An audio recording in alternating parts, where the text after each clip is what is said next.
I folded your coat by the door. Veronica Kwadwo Mensah. Me nua pani ene Atwomaa. No kroni nyame anime ne. Ye nua pani wa hu se enye ne yefon ba ne me. Emu ese ne papa bantini. Bibia wo ye ma ne ma no. Na me so menye mu chefa bi. Because emri bi oni ni kun koyi krom ayie. Itimi me dam ne ba danso no ene koton ne nema.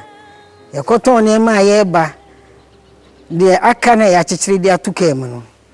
Ye kodu fie sesi ye koyi nema se na ne nema no ayi ato ayira. Ye hu bebi ayira e chire be hu ne se eto Jamestown yenso ye koduru agege. Oba e bo na mane no ni sika eton de ne wo ho. Oh, Kwadwo se nipa enwu enipa empra ne se nema yira enema no de ebepe bi atama me wo ho.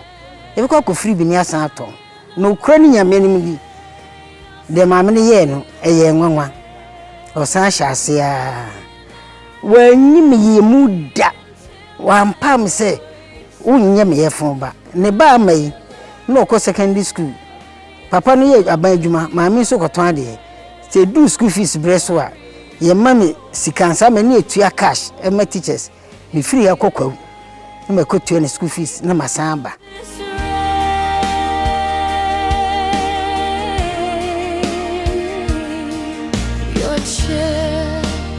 Faces the window, your mug still on the table.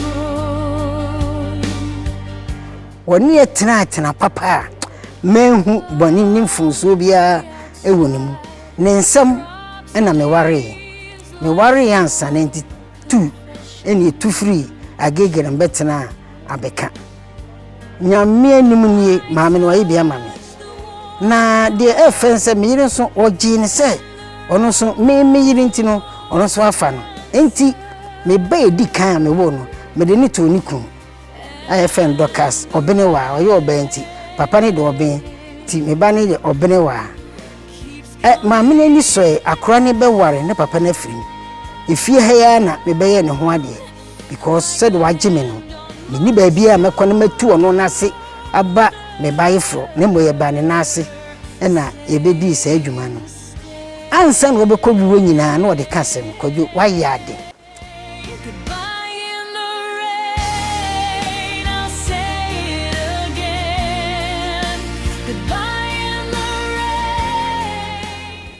enya menko ene waya mami o mi nuanu mpanifo age obi a wa amankra wo banko ade a ba bi abeso de obema ho enam santi ni manyina so kanima na yem wofa se fiafo obi afrem wofa enti enne ya yete ya enche bia na yeko akoye na yi akata na chi me ba yemfoni ebobo ha ni ade makan kamewuro fie hai Kwadwo wadidi o wunidi yo ama mo fadu ya ne sini so ye bebon komo ye mo nu finfi kwa Kwadwo kodidi ansa se won faduane enka me nipa na yo ba nso na wo fie o no te na wo a o manfa o ma me pon firi krom ma ono a obehwe obadware akora na akosi se wa betimi adware tie maame a ye nua pani ni de Atwomaa no kwani nyame anuni wa ye bia maame Kwadwo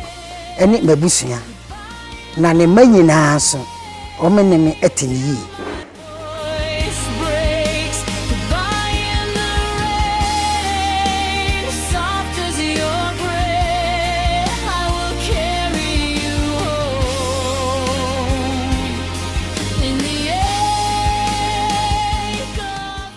wayo ba na onyimunti si ekuru mu a nipa beba ne nchen aduane obia de wodi ode bema ho nti ene ya woni hoyi